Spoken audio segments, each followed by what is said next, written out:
একবার এক স্কুলের শিক্ষক স্কুলের সমস্ত শিক্ষার্থীদেরকে একটা চমৎকার এক্সপেরিমেন্ট করে দেখাচ্ছিল।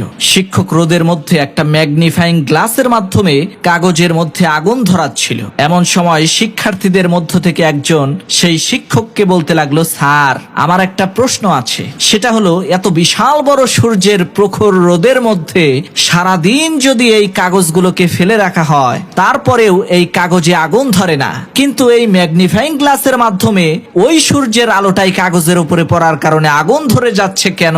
এই বিষয়টা আমি বুঝতে পারলাম না। তখন সেই শিক্ষক ওই ছাত্রকে উদ্দেশ্য করে বলতে লাগলো, বাবা, সূর্যের আলো আর তাপ যতই প্রখর হোক না কেন, সূর্য যতক্ষণ পর্যন্ত এই তাপ আর আলো দিয়ে এক জায়গায় ফোকাস না করবে, ততক্ষণ পর্যন্ত আগুন ধরাতে সে সক্ষম হবে না। ঠিক একইভাবে তুমি যতই বুদ্ধিমান হও না কেন, যতই মেধাবী স্টুডেন্ট হও না কেন, যতক্ষণ পর্যন্ত তোমার গোলের উপরে পরিপূর্ণভাবে তুমি ফোকাস না করবা, ততক্ষণ পর্যন্ত তুমি সফল হইতে পারবা না।